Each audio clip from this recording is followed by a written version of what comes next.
نے کھڑا کیا تھا. اور اسی طرح سارے جو آپ دنیا میں ملک دیکھتے ہیں وہ نیشنلسٹ ہیں. ہمارا ملک بنا تھا اسلام کے نام پہ, ایک آئیڈیالوجی کے نام پہ, اور دنیا میں صرف 2 ملک بنے ہوئے ہیں آئیڈیالوجی کے نام میں, جس میں پاکستان ایک ہے. اور اس کی بڑی اسپیسیفک آبجیکٹو ریزولوشن میں اس کا ڈیفائن کیا گیا ہے کہ ہمارے فاؤنڈنگ فادرز نے کہ پاکستان کا روڈ میپ کیا ہے, اور وہ انہوں نے ڈیفائن کیا تھا اسلامی فلاحی ریاست. اور اس کا اگر آپ اس کی بھی ڈیپتھ میں چلے جائیں تو وہ اس کو مدینہ کی ریاست, جو سب سے پہلے اسلام کی ریاست سیٹ اپ ہوئی تھی مدینہ میں ہمارے نبی صلی اللہ علیہ وسلم نے, اس کے اوپر وہ دنیا کی پہلی فلاحی ریاست بنی تھی. تو ہم نے جو فاؤنڈنگ پرنسپلز تھے اس کے اوپر بیس کرنا تھا پاکستان. تو یہ بڑا امپورٹنٹ ہے آپ کے لیے کہ اسکالرز کے لیے کہ یہ آپ کا کام ہے کہ اس کو عوام تک لے کے جائیں کہ وہ ریاست کیا تھی, کیا بننا تھا اور بن کیا گئے ہیں, اور پھر دنیا سے کمپیئر کریں کہ دنیا کون سے ملک آگے نکل گئے ہیں, کون سے ملک پیچھے رہ گئے ہیں, کن کو ڈیولپنگ ورلڈ کہتے ہیں اور کن کو فرسٹ ورلڈ کہتے ہیں, وہ کون سے ملک ہیں جدھر ہمارے لوگ ترستے ہیں, فراڈلنٹ ویزاز لیتے ہیں, انلیگل امیگرنٹس بن کے باہر جاتے ہیں ان ملکوں میں. مسلمان ملکوں سے آپ دیکھتے ہیں کہ کشتیوں میں بیچارے جا رہے ہوتے ہیں یورپ میں اور ڈوبتے ہیں اور مر جاتے ہیں, اور صرف اس لیے کہ وہ بھاگنا چاہتے ہیں ہمارے ملک سے ان ممالک جو مسلمان ملک نہیں ہیں. تو وہ کیا وجوہات ہیں؟ تو میرا جو سب سے پہلے میں شروع کرتا ہوں کہ دیکھیں اسلام کے اندر ہمارا رب العالمین ہے, سب انسانوں کا خدا ہے, رب المسلمین نہیں ہے. ہمارے نبی صلی اللہ علیہ وسلم رحمت للعالمین ہے, سب انسانوں کے لیے وہ رحمت بن کے آئے تھے. تو یہ سب سے پہلے یہ یاد رکھیں کہ جب جو بھی انسانی معاشرہ ان کے اصولوں کے اوپر, ان کے بتائے ہوئے اصولوں پہ جو بھی انسانی معاشرہ چلے گا وہ اوپر چلا جائے گا. وہ ضروری نہیں ہے کہ وہ مسلمان ہو, وہ انسان ہو. تو آج آپ جب کانٹرڈکشن دیکھتے ہیں کہ کیا وجہ ہے کہ ہمارے سے پہلے یورپ اوپر گیا, آج امریکہ اوپر ہے, چین اوپر جا رہا ہے, لیکن مسلمان تو نہیں ہے یہ. اگر آپ اس کی ڈیپتھ میں جائیں گے تو یہ ان اصولوں پہ چل رہے ہیں جو میرے نبی صلی اللہ علیہ وسلم نے مدینہ کے ریاست پہ سیٹ کیے تھے, جو اصول. تو ان کے میں مین چیزیں آپ کو بتا دیتا ہوں. ڈیپتھ میں تو اسکالرز کا کام ہے جانا اور لوگوں کو ان ڈیپتھ میں بتانا کہ کیسے, کیوں اللہ ہمیں حکم دیتا ہے کہ اس نبی صلی اللہ علیہ وسلم کی سنت پہ چلو, ان کی شریعہ پہ چلو.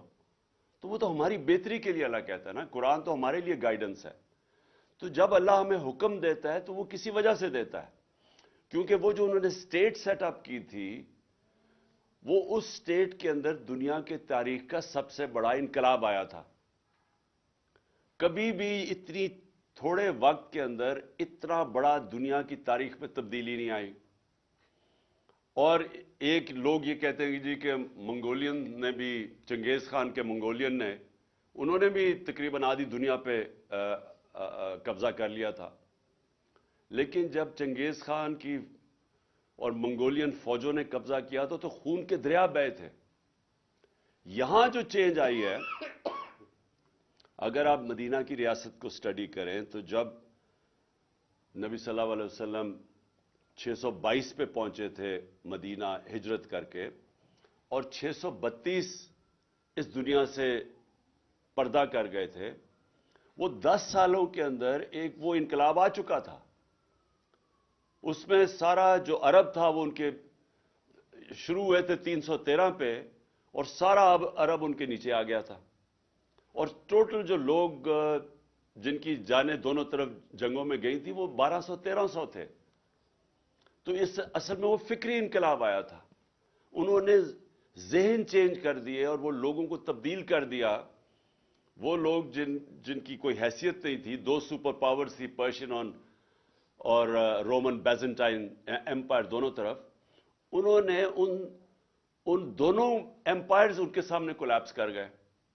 لیکن وہ اصل کولیپس کیے تھے جو ایک انہوں نے ذہن چینج کیے تھے لوگوں کے. اور اس کو اور طرح آپ کر سکتے ہیں کہ یہ ایک جس طرح مولانا رومی کی میں بڑی فیمس سینگ ہے، وہ بڑی سمجھنے والی ہے، کہ انہوں نے کہا کہ جب اللہ نے آپ کو پر دیے ہیں تو کیوں چونٹیوں کی طرح رینگ رہے ہو؟ تو اصل میں انہوں نے ان کے پر دے دیا انسانوں کو، ان کو آزاد کر دیا، لا الہ الا اللہ کا مطلب سمجھا دیا۔ وہ بہت بڑا لا الہ الا اللہ دعویٰ آزادی کا ہے، اور پرواز صرف آزاد انسانوں کے اوپر ہوتی ہے، غلاموں کی پرواز اوپر نہیں ہوتی۔ اس لیے جو علامہ اقبال کی ساری غلام ہندوستان کے مسلمانوں کو جگانے کی جو کوشش کی تھی، وہ ساری آزادی کی وہ بات کرتے تھے۔ وہ جو شاہین کا علامہ اقبال کا کانسیپٹ تھا، وہ صرف آزاد شاہین اوپر جا سکتا ہے باقی مخلوق سے۔ تو مدینہ کی ریاست میں انسانوں کو آزاد کیا، ذہنی طور پہ آزاد کیا، لا الہ الا اللہ کے ذریعے آزاد کیا، اور پھر وہ جو ریاست بنائی وہ اصولوں کے اوپر کھڑی کی گئی۔ نمبر 1 اس کا اصول تھا عدل اور انصاف۔ یہ یاد رکھیں کہ یہ سب سے بڑا، قرآن میں بار بار انصاف کے اوپر ایمفسس اس لیے آتا ہے کہ انسان کے معاشرے میں اور جانوروں کے معاشرے میں سب سے بڑا فرق ہوتا ہے انصاف۔ جانوروں کے معاشرے میں مائٹ از رائٹ ہوتا ہے، انسانوں کے راستے میں انصاف ہوتا ہے، طاقتور اور کمزور ایک برابر ہو جاتے ہیں۔ اور یہ سب سے بڑی چیز مدینہ کی ریاست میں انہوں نے سیٹ کی، عدل اور انصاف۔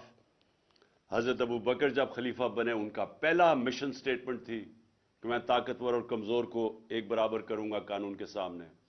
اس کے بعد حضرت عمر کی مشن سٹیٹمنٹ یہی تھی کہ میں طاقتور کو قانون کے نیچے لے کے آؤں گا، اور پھر حضرت علی کی بھی مشن سٹیٹمنٹ یہ تھی۔ تو بیسکلی جب آپ انصاف قائم کرتے ہیں ایک معاشرے میں، آپ لوگوں کو آزاد کر دیتے ہیں۔ جب آپ لوگوں کے فنڈامنٹل رائٹس کی حفاظت کرتے ہیں، ایک معاشرہ جب ان کو پروٹیکٹ کرتا ہے تو وہ معاشرہ اس قوم کے پوٹینشل کو ریلیز کر دیتا ہے، اس کی پرواز اوپر کر دیتا ہے، ان کو پر دیتا تھا انسانوں کو۔ کبھی بھی غلام انسانوں نے کوئی بڑے کام نہیں کیا آج تک۔ اور غلامی صرف یہ نہیں ہوتی کہ فزیکل غلامی ہوتی ہے، ذہنی غلامی اس سے زیادہ خوفناک ہوتی ہے۔ اور وہ جو کلونیلزم کا جو سب سے بڑا امپیکٹ پڑتا ہے، وہ ہمیں ذہنی غلام بنا دیتا ہے دوسرے کلچر کی۔ ہم ابھی تک یہی نہیں سمجھ سکے کہ جب ہم انگریزی پڑھاتے ہیں لوگوں کو ہائر ایجوکیشن کے لیے، اور کیونکہ اس وقت اسیوم کیا جاتا ہے کہ ہائر ایجوکیشن جو ہے وہ انگریزی زبان کے لیے سیکھنا ضروری ہے۔ وہ ایک وقت پہ ہمارے نبی صلی اللہ علیہ وسلم نے کہا تھا کہ چائنا بھی جانا پڑے تعلیم حاصل کرنے کے لیے تو جاؤ، علم حاصل کرنے کے لیے۔ تو وہاں تک تو ٹھیک ہے، لیکن اس کے انگریزی کی وجہ سے ایک دوسرے کلچر کا غلام بن جانا، یہ بڑی خطرناک چیز ہے۔ کیونکہ غلام پھر اچھے غلام ہی بنتے ہیں، ان کے اندر اوریجنل تھنکنگ ختم ہو جاتی ہے، اوریجنل تھاٹ ختم ہو جاتا ہے، انوویشن، انوینشنز جس کی وجہ سے معاشرے آگے بڑھتے ہیں وہ ختم ہو جاتے ہیں، کیونکہ وہ بس صرف باہر سے نالج کو اڈاپٹ ہی کرتے رہتے ہیں، وہ اپنی پھر نالج پروڈیوس نہیں کرتے۔ اور یہی جب آپ مسلمانوں کی تاریخ دیکھیں تو جو ایک دم وہ سویلائزیشن اوپر گیا تھا، اس کے پیچھے پورا ایک انٹلیکچوئل، پورا ایک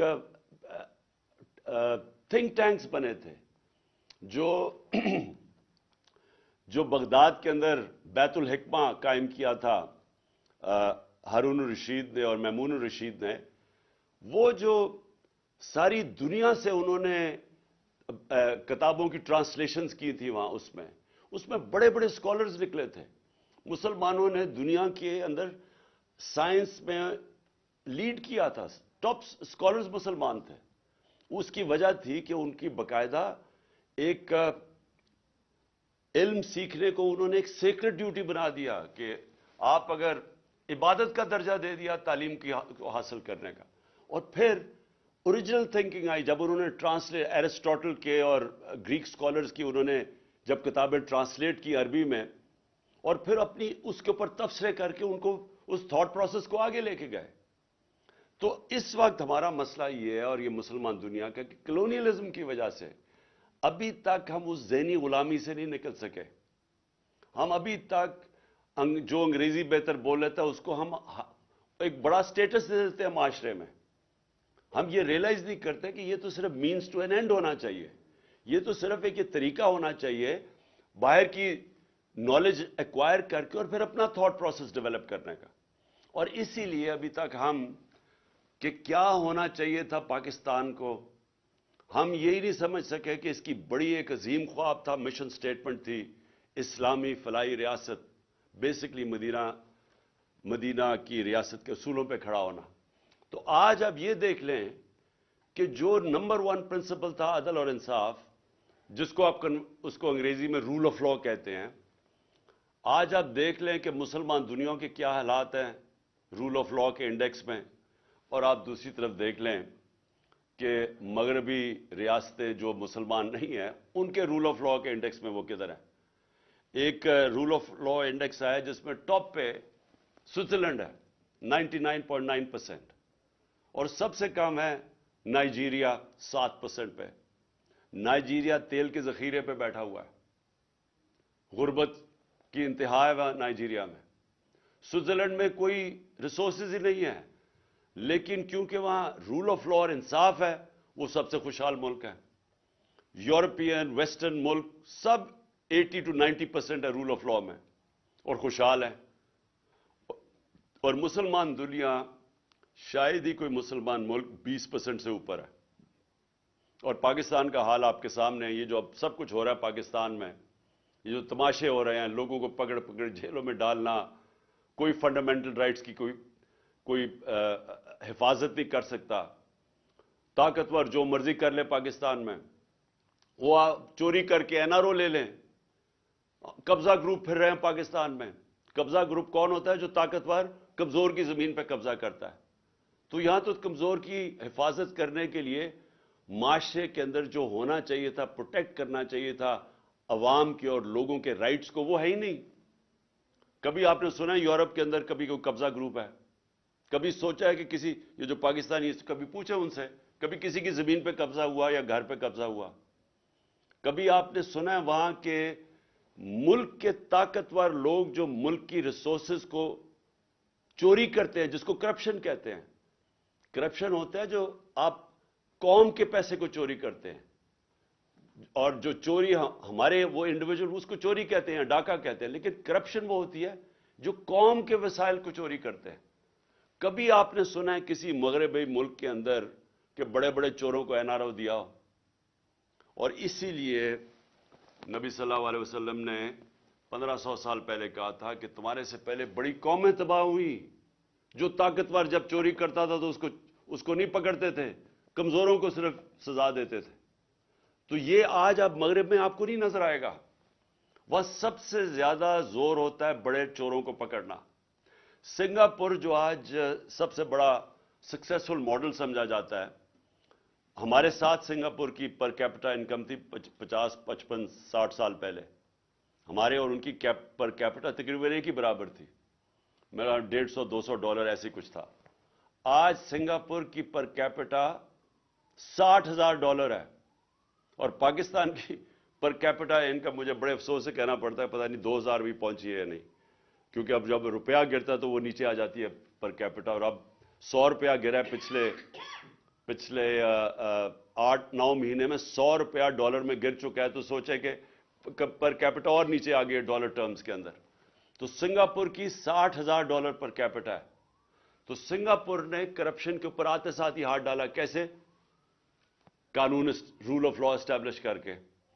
انہوں نے چھوٹے چوروں کو نہیں پکڑا, انہوں نے وہ جو حدیث ہے اس کے اوپر چل کے انہوں نے سب سے بڑے لوگوں کو, بڑے بڑے وزیروں کو پکڑا, اور اس کے بعد نیچے خود ہی لوگ ٹھیک ہو جاتے ہیں. اور چھوٹی چوری سے ملک تباہ نہیں ہوتے. جو بڑے بڑے وزیر اعظم, منسٹرز, جب آپ کے صاحب اقتدار, صاحب حیثیت جب وہ چوری کرتے ہیں تب ملک ختم ہوتا ہے. چائنا نے جو سب سے تیزی سے ترقی کر رہا ہے, 450 تقریباً 450 وزیروں کو انہوں نے سزائیں دی ہیں پچھلے 7 سال میں. تو کوئی بھی ملک جب تک